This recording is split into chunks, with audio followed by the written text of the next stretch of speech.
everybody, and welcome to Ignite Radio Live. You are with Greg and Stephanie Schlueter over the 5 mighty stations of Annunciation Radio for the Almighty. Folks, we really encourage you to go to igniteradiolive.com and peruse some of the very relevant, important conversations we've had over recent months, just to pique your appetite. The wonderful Peter Herbeck last week showcased a bit of the shape of the battle. Which of us don't feel a battle, feel a sense of the battle playing out in and around us, keeping it real? And he is just marvelous in articulating that with such relevance. So that's just one of the many programs that, help us to understand the fog of war that is around us and within us. It's just keep it real. We are sinners working it out. All of us here on this planet destined for God's glory, desiring to communicate that. Awaken hearts and minds, right? Ephesians 5:14, awaken, O sleeper, rise from your death, let Christ's light shine on you. We just want to invite all who are listening to know that's where we're coming from tonight. We don't have, we are hardly perfect. We're working it out, but we're not going to erase that high call that God has destined us for because we fall short. I'll state that again. There's a high call that God has destined us for, that is the very nature of our beings, that we will not be satisfied until we seek it and pursue it. We're not going to erase that or presume to erase that because we fall short. Some people's that may be, a homosexual inclination. For others, maybe adultery. For others, maybe pornography. There are many vices and sins. All of us have our own. I'm not going to presume to erase that because I struggle. So tonight we're going to kind of continue that conversation, particularly in the shadow of the two conventions, the Democratic National Convention and the Republican National Convention. And we really invite all who are listening to come with an open mind and an open heart to maybe set aside, if you will, our allegiances, our labels, our narratives that we've become very comfortable with. And really kind of Frank Sheed's book, Theology and Sanity, he says, to see the world sanely is to see it God-bathed. I invite us all to have the audacity to look at our lives and the world around us as God-bathed. What is God's desire and design?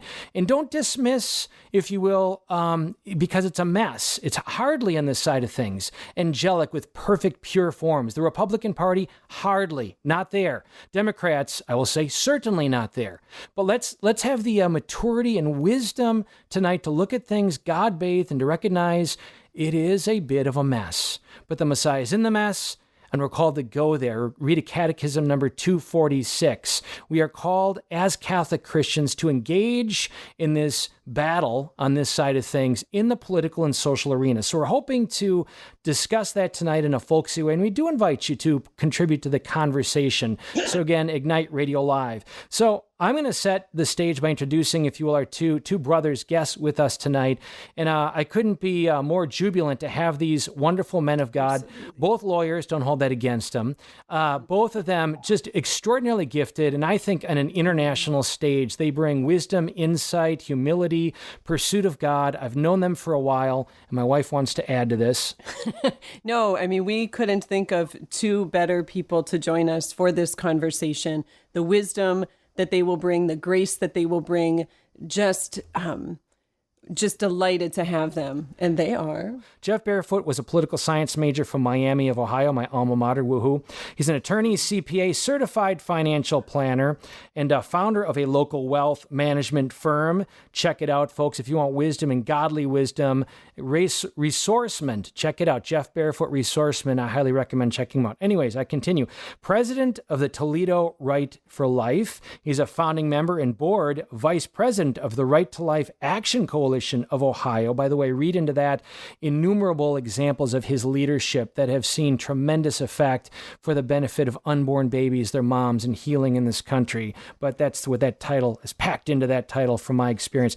And he was an initial board member of our Image Trinity Mass Impact movement and continues to be a great advisor. Now we shift to another of our wonderful guests, Lee Strang. He's a professor of law at the University of Toledo. He is a Harvard Law graduate. Don't hold that against against him.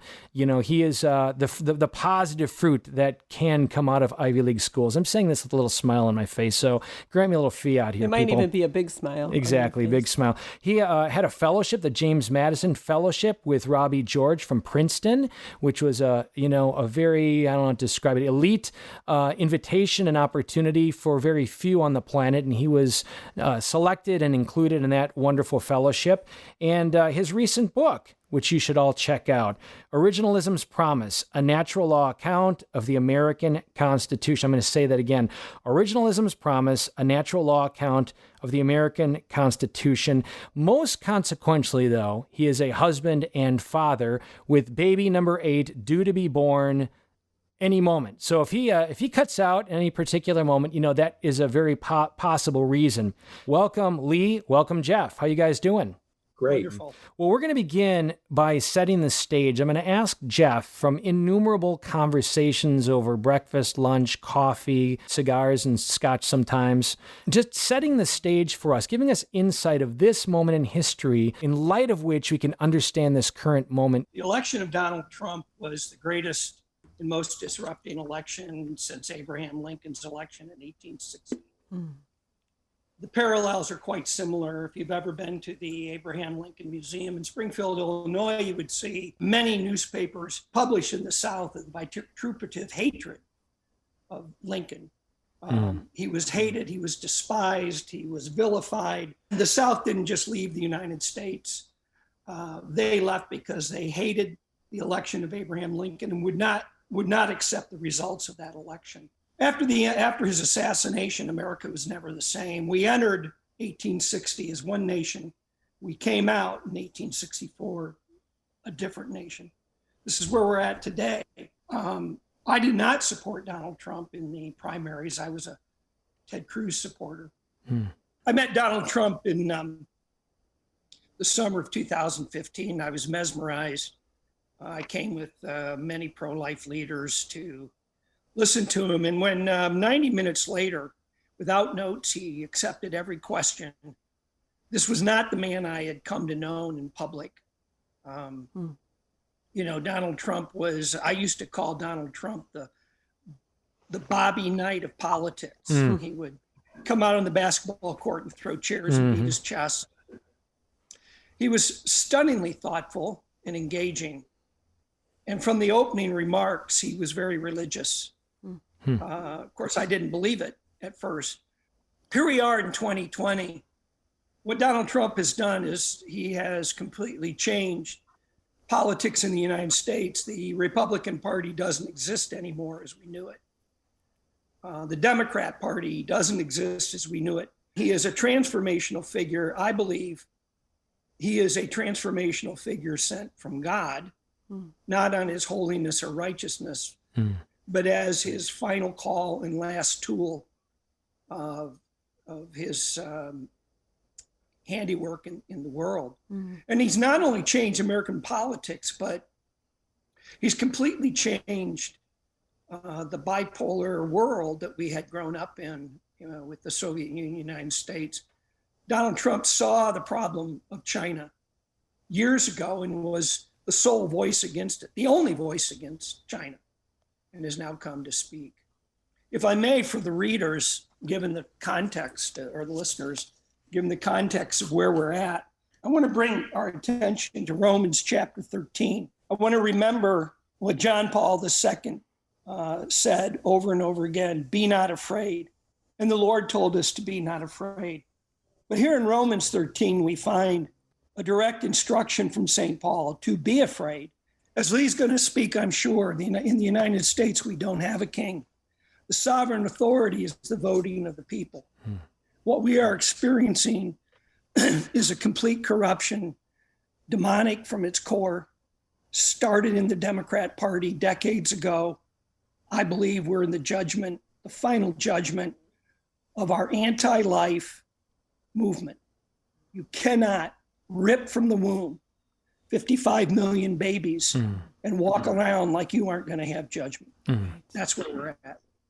Jeff, very insightful, and just want to read these words of Pope Saint now John Paul II from His visit to Philadelphia on the bicentennial of our nation, 1976, and here at that historic place, he stated, "We are now standing in the face of the greatest historical confrontation humanity has gone through. I do not think that wide circles of the American society or wide circles of the Christian community realize this fully. We are now facing the final confrontation between the church and the anti-church, of the gospel versus the anti-gospel. This confrontation lies within the plans of divine providence. It is trial, which the whole church, and the Polish church in particular, must take up. It is a trial of not only our nation and the church, but in a sense, a test of 2,000 years of culture and Christian civilization with all its consequences for human dignity, individual rights, human rights, and the rights of nations." This was obviously decades before we ever anticipated the acceleration in the last 3-4 years of questioning God's image in mankind and gender, man and woman made in God's image, and, if you will, banners woven in the name of tolerance and acceptance, actual violence and unrest, and discovering the levels of that being funded by nefarious forces that are all working right now to really define, if you will, a rather prominent, I'd say, political side, unquestionably, and every single one, we must add, as with us, destined to know God, destined for relationship with God, pining for relationship with God. Lee, what were your thoughts about what Jeff just shared? Greg, I really appreciated Jeff's initial point, especially about how President Trump has been like, or was like, is like President Lincoln, and how transformative Lincoln was, that the country that went into the Civil War wasn't the same one that came out of it, in large measure because of Lincoln's leadership. And I'll say a couple other words, but I want to focus on that initially, that like Jeff, during the run-up to the 2016 election, I was not a supporter of President Trump. In fact, like Jeff as well, I was a supporter of Senator Cruz for a lot of reasons, I'm sure many of the same reasons. But then after President Trump became the primary candidate for the Republican Party, I took a hard second look at him, frankly, one that was initially very skeptical for a lot of reasons. I think primarily because of his public persona and some of the things that he had said over time. And what most influenced me as we led up to the election, and then after the election, as I was trying to process what just happened, I was influenced by the editor of First Things magazine. Rusty Reno is his name. And Rusty was writing a series of articles in his monthly column about what he perceived the election to be about. And then he eventually published those columns and some additional thoughts in a book called Return of the Strong Gods, which fits a lot of what Jeff was saying, and I'll just tease it out for our listeners. Please. What Reno described was that the President Trump phenomenon, or the Donald Trump phenomenon more generally, was of a piece with a number of other movements throughout the Western world, especially. So we had Brexit about the same time. There was the election of Viktor Orban in Hungary. Poland had an election of a more conservative party. You had responses to these were all responses, Reno claimed, and realignment politically in the West generally to a confluence of a number of factors. So some of them were cultural. So the way that people in the West, I'll just focus on the United States, lived. So you mentioned I've got 8 kids. My wife and I are still married after 21 years, and that's the way that some Americans live. It's not the way that other Americans live, and that's definitely a change from what we saw 50 years ago. I think the best book on the subject is called Coming Apart, and it's about how it was a survey of how Americans lived between 1950 and then I think the book was published around 2010. And in 1950, most people lived pretty much the same way. They might have a Cadillac instead of a Chevy. They might have 2 bathrooms instead of 1 bathroom. But most people lived basically the same way. They went to church together. They raised their kids in a certain way. And that cultural consensus is no longer the same. Instead, we have, this is a generalization, of course, we have 2 different Americas, 2 ways of living. And that relates economically. So economically, the people that I rub shoulders with at Princeton University or at Harvard Law School, they saw themselves as the natural leaders of the country. And it was which that itself isn't bad. In fact, in many ways, it's laudable. But many of them saw themselves as having been trained to kind of govern the rest of the people out in the hinterlands who needed leadership. The election of President Trump was actually powerful evidence, confirmatory evidence of the lack of their expert leadership. And where do they get this idea? They get this idea because they've been credentialed through a credentialing mechanism that people of a particular class, what Reno would call elites, what Jody Bottom in his book, which is now about 8 years old, called An Anxious Age, would call the elect, see themselves as the elect, as the people who are chosen because of their talents to lead the country. And they are rewarded handsomely, while many other Americans, i.e. those who vote for President Trump, tend to have not been rewarded by the increase, among other things, of globalization. And then there's religion, too. So America in 1950, the vast majority of Americans went to church once a week, if not more. And today, church going is aligned with economics and cultural significations that the people who are the elites or the elect tend not to be church going. They tend not to vote for the Republican candidates. And those who are religious tend to vote for the Republican candidates. And then lastly was the realignment internationally. And when you look at all of these different influences, Reno describes them, and I think this is true. They describe much of what we see today. And it's kind of interesting. Like, I don't know if you all have been paying attention to, there's been the Black Lives Matter movement, and some of the actions actually have kind of puzzled me. Like, I don't know if you've seen the videos of, there'll be an African American walking down the street, and they'll come into contact with a white person. And I saw one video in particular where the black person said that the white person had to get on her knees and to kiss the black person's feet. Wow.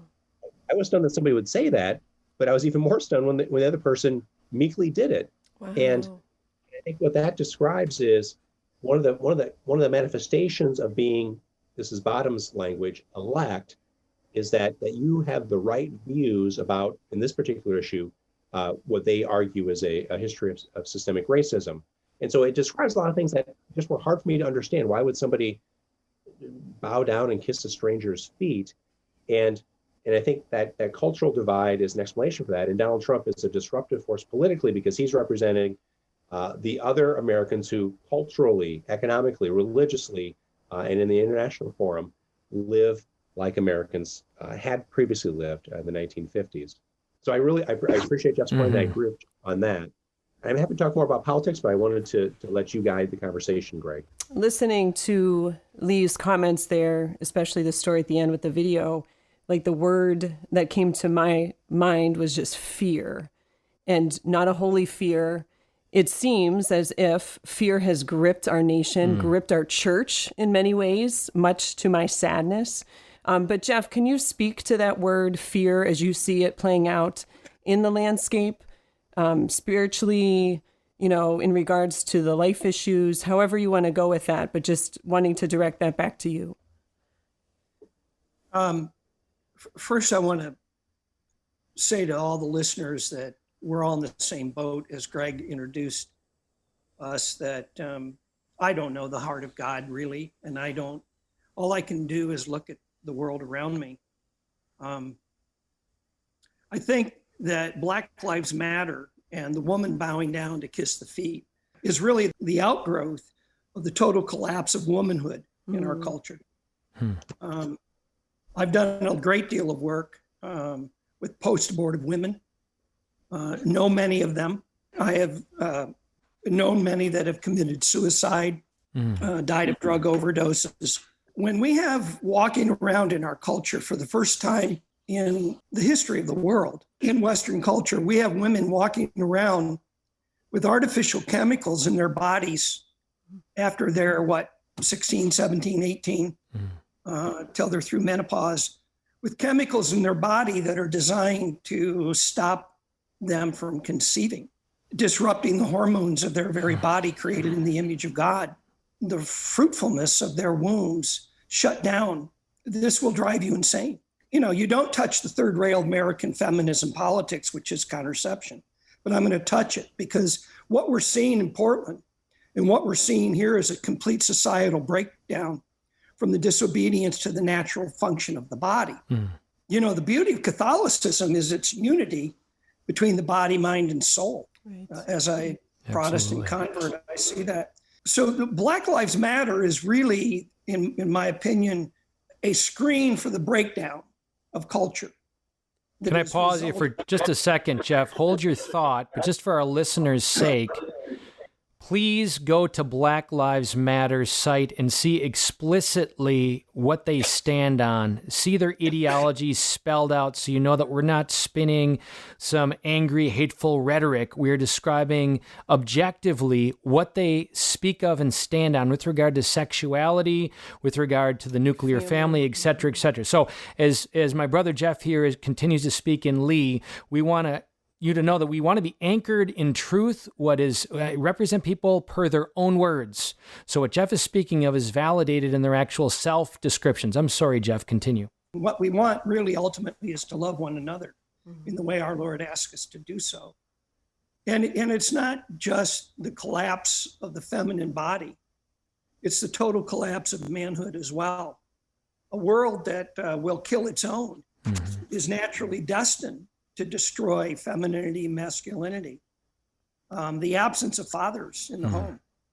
These men, so-called men that are 30, 35, 40 years old, that are running wild in the streets of Seattle and Austin and Portland and New York, you'll notice they always come out at night in the dark. Quite appropriate for Joe Biden to talk about dark and light. But that's really, Black Lives Matter is just the screen. And the poor Black men in this country who have no fathers, and as a result of having no father leadership, being driven into a promiscuity that robs them of their manhood. Donald Trump has seen this. This man is not, you know, Lee and I both agree, he was not somebody we'd want to be pals with in 2016. But I'm mesmerized by the transformation that's happening to him. Amen. And his family. Yes, yes. You know, it reminds me again of Lincoln. Lincoln entered the White House in 1860 as one kind of a man. And when the bullet went through his brain, he was a different kind of man. When the story is told many years down the road, and we are able to see, hopefully weaned from the toxic Kool-Aid of the culture that many of us have been exposed to, whether we're watching it, absorbing it or not, it's in the air, it's in the culture, it's in the atmosphere, it affects the way we think. And not to know that we are influenced by it is a certain kind of grave concern and ignorance. But when the story's told and we're sobered up and looking at this, the heroes will be many, and I hate to invoke and appropriate the identity politics thing because it shouldn't matter black or white. They have no contingency on truth. Their objective is truth. But the heroes will be seen as the Candace Owens and the Larry Elders, very intelligent, thoughtful, prayerful, on-point black leaders who take to task a lot of these things that purport to be in the best interests of if you will, minorities. But peel back the layers objectively, look at the facts, and I just invite our audience to do that. Look at the facts of what has actually advanced the best interests, the common good, shall we say. Aristotle spoke of flourishing, which actually have advanced and is advancing the lives of across the board demographics, but particularly minorities. So this is a key part of this program, just that we would, with humility, explore beyond the narratives, beyond personalities, if you will, to positions, and really examine the rhetoric. Lee, we are accountable for the decisions that we make, particularly in the political marketplace of ideas, and they need to be informed decisions. So I'm going to ask you, can you give us a bit of a perspective of the framework? What is the godly Catholic framework for looking at and evaluating political matters? Yeah, thanks, Greg. So I think the first thing to note is that, at least in our religious tradition, there's not a blueprint. There's not a very particularized roadmap about kind of political system that Christians must or should live in. There's a long tradition in our tradition of debating different types of regimes. So Thomas Aquinas famously said that the best type of regime is a mixed regime that has monarchical, aristocratic, and democratic elements, and that I think is generally probably where the consensus lies, but not in those particular examples that St. Thomas gave. So we don't have a specific blueprint that tells us what our regime should look like, what our political system, what our legal system should look like.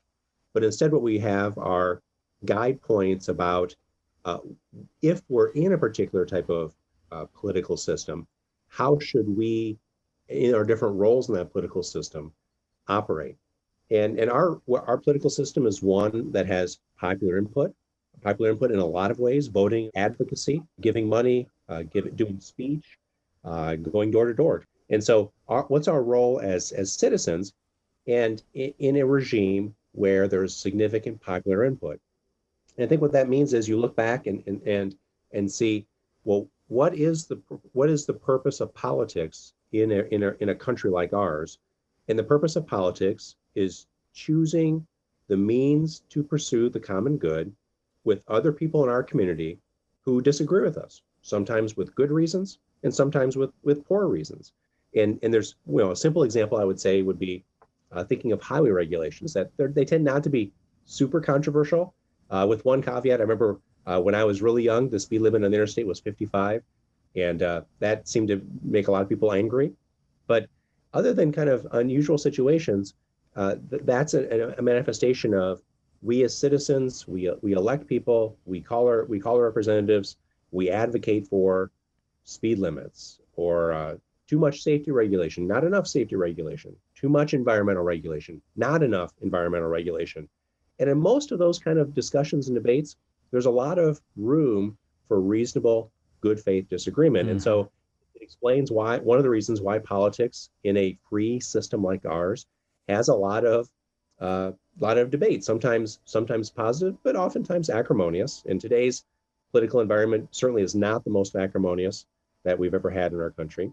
And that also includes that this approach to politics as being about choosing the means to the common good with people who disagree with us includes very important and very controversial subjects like abortion. So is it the case? So I think, as a pro-life American, that the best approach that our legal system nationally and locally could take would be to have a prohibition on the taking of unborn human life. I recognize that that's not practically attainable in the near term, and probably not even in the medium term. And so what I have to do when I'm as a citizen and in any other roles that I take is think about, with people who disagree with me, and it could be pro-life folks, right? So I have many pro-life friends who in good faith think that we should immediately pursue a ban on all abortions, full stop. And I respect that judgment. I disagree with that judgment. But then there's also, of course, citizens who in good faith and sometimes in bad faith, who are pro-abortion or pro-choice, who want to have as much access to abortion as possible. And so in that environment, my goal as a citizen is to try to pursue and advocate for the position that is practically realizable for my community as it currently stands, with an eye towards the ideal, right? So I'm always aiming for the ideal, but what is it that I can achieve right now? And so politics in our type of system is the art of the practical. And one way that I try to think about this, for example, regarding abortion, but also really for other issues like presidential selection, it actually providentially goes back to Jeff's invocation of President Lincoln, was to think about, if I were an American citizen in the antebellum era, and one of my positions was that I thought slavery was unethical, and my ultimate goal would be, I want slavery to be eliminated within the jurisdiction of the United States. But I would probably realize, this is the position I'm advocating for, I would realize that was not a practically realizable goal, at least in the short term, and probably not in the medium term. Although there certainly were people who would be, I think, figuratively to my right, or maybe to my, I don't know actually what side they'd be on, like James Barney, who was a presidential candidate. He was an abolitionist, a more radical abolitionist, who would advocate for, let's stop slavery right now, full stop. And then you had people like Abraham Lincoln, and Lincoln, I think, is my paradigm example of a president, at least in this context, of his goal was ultimate extinction. He recognized the practical realities of the situation, where he could push, where he could nudge. So Lincoln's current position when he was running for office was to limit the spread of slavery, to use federal power where he could to limit that spread, to prevent that spread, and maybe to nudge it back a little bit within those states where it was at.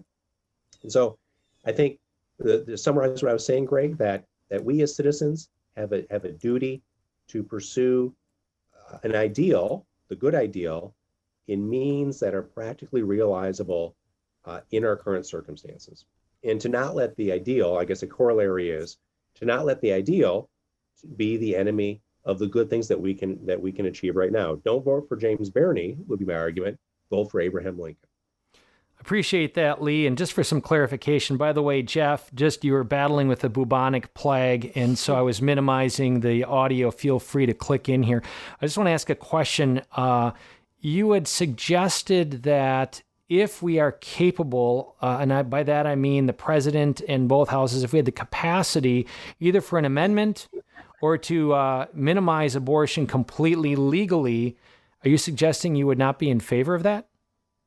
No. I would definitely be in favor of that.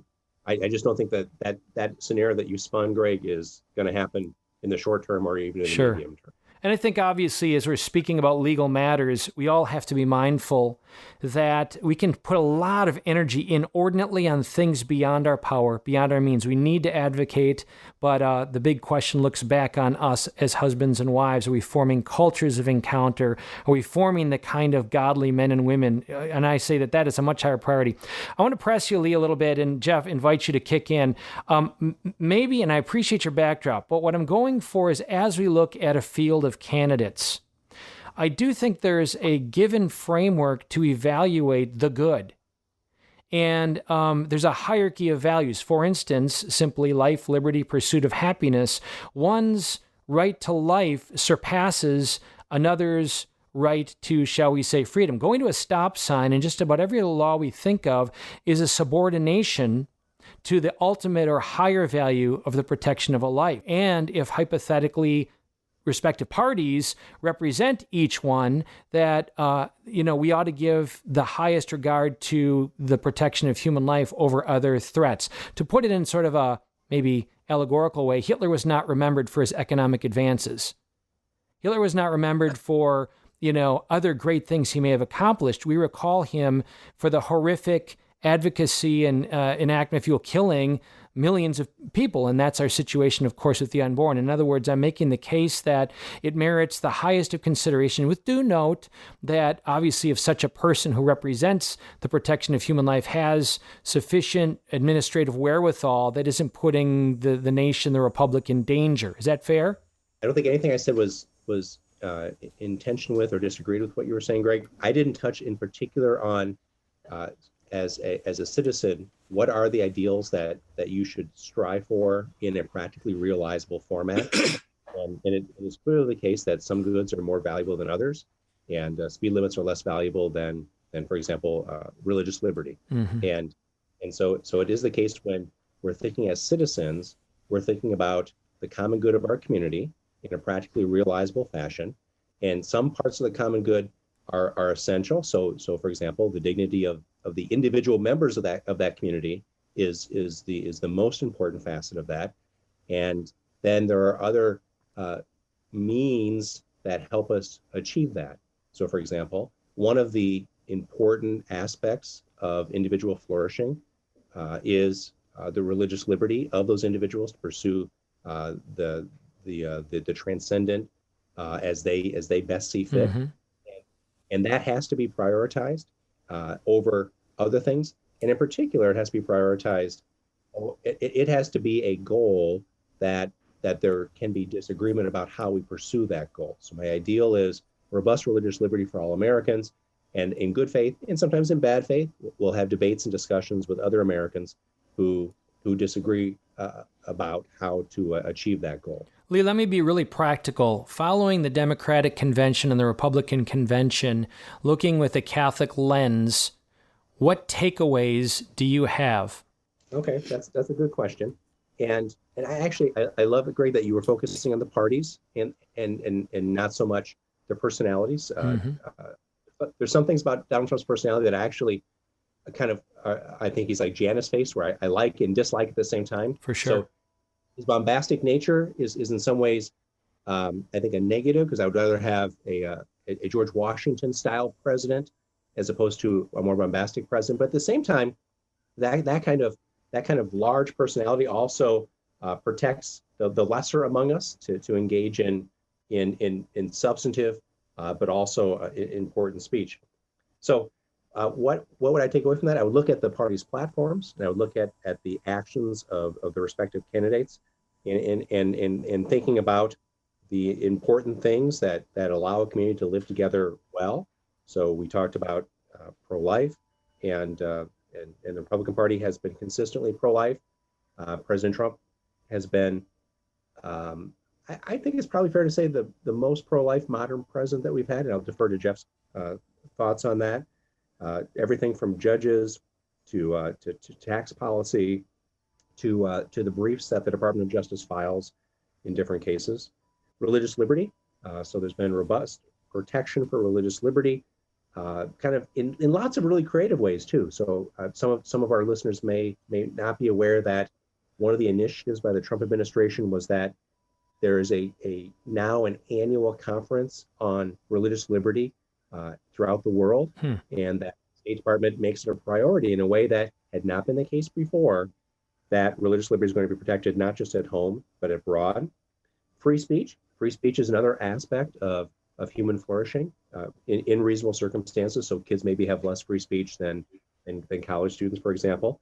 But free speech is under pressure in lots of areas of American life, including in political life, right? Mm-hmm. There are a lot of things that a person isn't supposed to say, or if they do, that they are automatically branded one name or another. And so the Republican Party and the Trump administration have worked hard in spheres of their influence to protect free speech. And then I would say, kind of for each of those points and other points, that I see the Democratic Party as not only not protecting the right to life, but as pushing against it very strongly, as not only not protecting religious liberty, but as trying to minimize religious liberty that they see as more valuable, and the same with free speech and other values as well. Thank you, Jeff. Response. The conventions this last week were probably the greatest political media bombshell since 1960, when the Kennedy-Nixon debates occurred. Everybody that has some sense of political history knows that if you had listened to the radio in 1960 debates, Nixon won the debates. If you watch it in television, Kennedy mopped the floor with Nixon because of the power of media. Right. Donald Trump not only has become a billionaire by being a real estate developer, but he also then became the most successful reality show television producer. And he knows how to put on a show. So the shutdown of the conventions, which was a basket of lemons turned into a lemon meringue pie for him. I like that. It was absolutely stunning and reflected the transformation of the political parties. I don't believe we have anything that looks at all like the Democrat Party of Hubert Humphrey, John Kennedy, or for sure Bill Clinton. We also don't have anything that looks at all like the Republican Party of George Bush. Yep. It's gone. It's gone forever. We have a new generation coming behind us. Now, let's try this question out on our listeners. It's 1939. I'm living in London, and I'm hearing that the Third Reich is killing Jews. And my response is, I'm personally against the killing of Jews, but I don't see why I should tell Germans what they should do with their own free choice. This is exactly where we're at. And Great Britain did not want that war, but it was forced on them, and this is where we're at. Lee knows my great respect for his scholarly approach, and he knows much more than I ever will on these issues, but we're at the beginning of a violent war. It's not going to be a civil war, because for a civil war, you need, geography and armies that can take positions of defense and offense. But all you have to do is look at Seattle and Portland, and you understand their burning hatred for anything and everything that is not anarchy. They don't even have an agenda. And, you know, when we go to Mass, we ask that, you know, we confess that we want forgiveness for the sins we've committed and those that we have omitted. The Democrat Party is willfully omitting the truth. And the Republican Party has done it too. And this is one of the things that happened with Right to Life Action Coalition in Ohio is that we could no longer allow the pro-life movement to become the bastard child of the Republican Party, that they could just, you know, the rhinos could just use the pro-life movement to get elected, but not really do anything legislatively to stand up against it. Lee recommended a book about coming apart, and that's really where we're at. It looks very much to me like 68.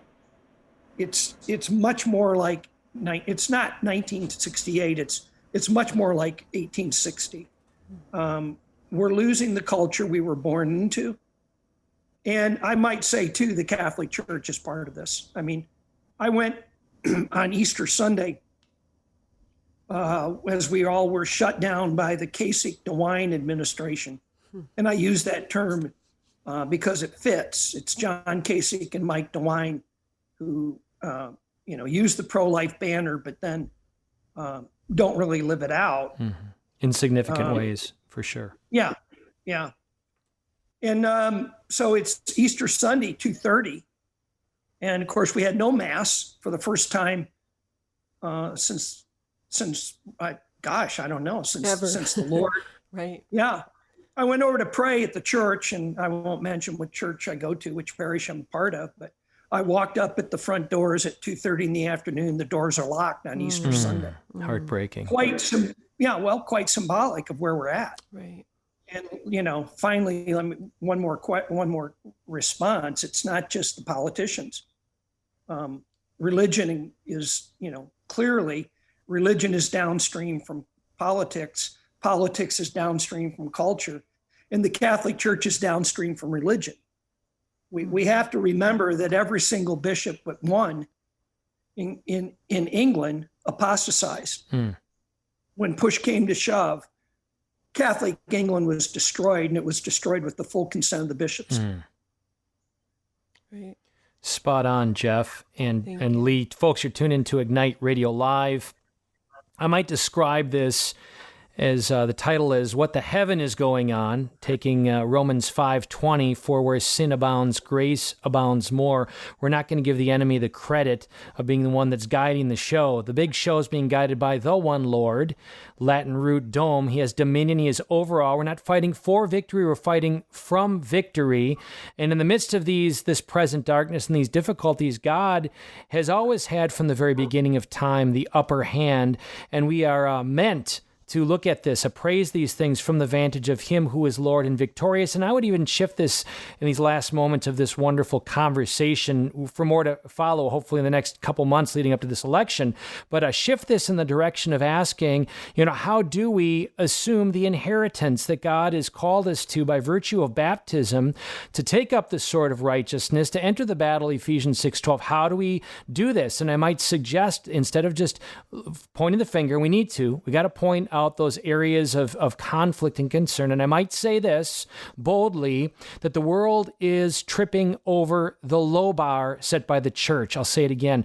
The world is tripping over the low bar set by the church. I think key to revival is recognizing the very low bar image and vision that we have for marriage, for family, for sacrament. And in the depths of our souls, we've been fashioned, right, for an excellence, a fullness, without which we're languishing. Everybody listening right now, myself included, until we have the audacity to break through and seek the Holy Spirit to fan that flame and see the truth that we've been destined for. I don't care what we're doing. I don't care what physical or material or professional accomplishments we make. We're going to be living in darkness, are going to be experiencing the effects of that darkness. So part of this, I want your comments on, Jeff and Lee, is, how do we more fully put in front of us that light and live and walk in it as occasions of inspiring, if you will, those around us to know that that there is power in Christ's life, death, and resurrection and Pentecost, that this is not meant to be just a conceptual noetic assent of knowledge of truth, but to know him who is truth, to manifest his kingdom, so that, dare I say, our prayer, our Father who art in heaven, thy kingdom come, thy will be done on earth as it is in heaven. Your thoughts? Let's begin with Lee. Thanks, Greg. That's it. In some ways it's tough, in some ways it's easy. So I think the prescription for how we as Christians do that is longstanding, that we have a robust prayer life, both as individuals and then our domestic churches. We participate in the sacraments on a regular basis, especially sacraments that provide the grace to repair and to rebuild the relationships in our families, and so there's the religious aspect, which isn't exclusive to what I'm going to say next. In fact, I think it follows from, and that's our public actions, and so all of us have time, talent, and treasure given by God in different quantities and different aspects. We have to identify what those are, and then work towards in our spheres of influence implementing those in our lives. And it can be lots of things. I'll just give one anecdote. So in my life, of course, I've got children, and so education has been important to Elizabeth and I, and we've worked hard in lots of different capacities to try and provide great educational options for our kids, and that's included homeschooling and working with other homeschooling families. That's included Catholic schooling and working with our local parish school, and that's included other options as well, where we spend a lot of time, including Northwest Ohio Classical Academy, the goal of trying to find ways to bring to bear our time, talent, and treasure in a way that enriches not just our own family, but our community, and then hopefully ultimately even broader than that. For the benefit of our listeners, just a mini shout out to NOCA, Northwest Ohio Classical Academy. Lee is one of the founders, certainly principal driver with his wife. It is an extension of Hillsdale College, where I'm proud my brother's a professor there and a son is a student there. And really, it is a phenomenal virtue formation atmosphere and purpose, the result of which is fully human excellence. I just really encourage many educational options. I'm not downplaying others, but I would say give NOCA a look. As homeschoolers, Steph and I ourselves, there's a lot of resonance with what we have done with our children with Mother of Divine Grace. By the way, folks, there was a phenomenal conversation with Denise DeRocher a few episodes back talking about homeschooling, why not, really wanting to address those objections, especially in this climate of uncertainty and doubt and digitization, if you will, of education. Check it out. But thank you, Lee, for that. Jeff? Well, I think one of the things we need to look at, too, is how it's not just in the political realm, but within the Catholic Church. Quite fascinating, really, to look at the public religious presentation of Donald Trump and Joe Biden and Nancy Pelosi. Joe Biden and Nancy Pelosi, for their entire political lives, have made it a point to speak of their Catholicism. But anybody that objectively looks at what they are would have to say not only are they not Catholic in the way they live their lives, but they're definitively anti-Catholic, yes, anti-Christian, yes. Anti-life, anti-family, anti-human sexuality. Unfortunately, yes. Yeah, I mean, I don't think anybody can deny that. And yet we have many, many leaders in the Catholic Church that say, well, they care for the poor. Mm. And you look at Donald Trump, and I think, one of the objections that I had was his public persona. Mm-hmm. But let's look at the public persona now that has transpired in 4 years. Does the man walk across the street from the White House with a Bible and try to stop a burning church? Yes. Does the man with his wife go to pray at the St. John Paul Center? Mm-hmm. Yes. Does he honor God? Yes. as chairman of the Republic, as the head of the Republican Party, what did we see in the convention? I was just absolutely mesmerized with the religious tones of the convention. Abby Johnson. Yeah, and we closed the convention with Ave Maria. Right. Tell me that wasn't beautiful. Right? Yeah. Stunning. One person after another who honored God. Does the man love his wife publicly? Does he honor her publicly? Do his children stand up and give him great laud? Does he love the country? Does he honor Christ every single time he has an opportunity to do so? Yes, he does. So what don't we like about Donald Trump? That he was a playboy 35 years ago? Well, I'm very sorry to tell you, my life has not been perfect. We just recently in our diocese had a scandal down in Finley. I don't know if the priest is guilty, but if you read the complaint and you read the FBI investigation, it's absolutely horrifying. Now, what should be our response as Catholic citizens to that kind of scandal? I know what my response is. My response is it strikes the fear of God in me. That it calls me to look at the depravity of my own living and how much without the mercy and blood of Christ, I would be destined to hell. We can't believe that political parties could ever be doing the things that they're doing.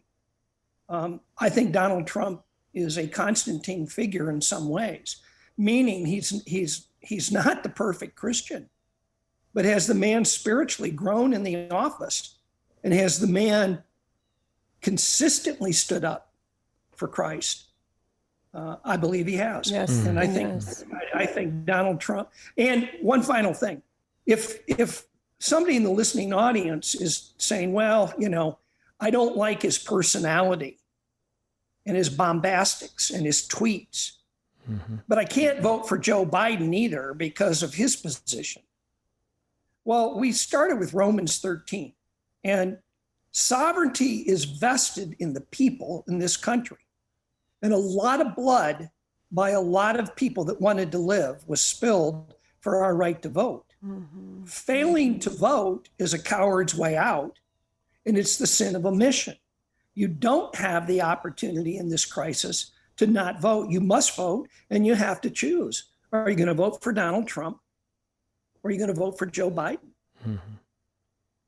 On the binary political landscape, there are other options, and conscience might direct us to those, but practically, it's going to be one or the other. It's going to be one platform or the other. Set the personalities aside. It's going to be a vote to protect human life from conception to natural death, to affirm religious freedom, to affirm these qualities that we realize are so important, or not. So blessed to have you, Lee Strang and Jeff Barefoot, to be with us. I would just maybe leave our audience with the awareness of something that kind of emerged even before the George Floyd thing, and that was that our identity, our core identity, ought not be reduced to lesser things. So black, white, Catholic, Protestant, Jewish, atheist, all those, I don't want to dismiss that they're valuable and maybe to understand facets of who we are. But our deepest identity is we are sons and daughters of God through Jesus Christ. Whether we affirm that or not, as the sun is bright and hot, whether we think it or not, the truth of our nature and the capacity to live in that fullness is the degree to which we recognize that, live in it, and walk in it. And let me say that to some extent, this issue of the church awakening and self-reform, which many godly priests, cardinals, bishops, God bless Vigano for his heroic articulation of many of these things. So many commentators, Cardinal Sarah, who are bringing in front of us, Monsignor Pope, God bless you for having the audacity to open up the doors to the mess that lies hidden beneath and invites us to self-reform, repentance, all of that. Yes. I just want to point out the reality that one of the strongholds that stands in the way of Orthodox Catholics, which is maybe many of us listening, one of the strongholds that keeps us from operating and exhibiting the kingdom. Just invite us to think about this at the end of this program is not ritual, which is given by Christ to literally participate in him, but ritualism.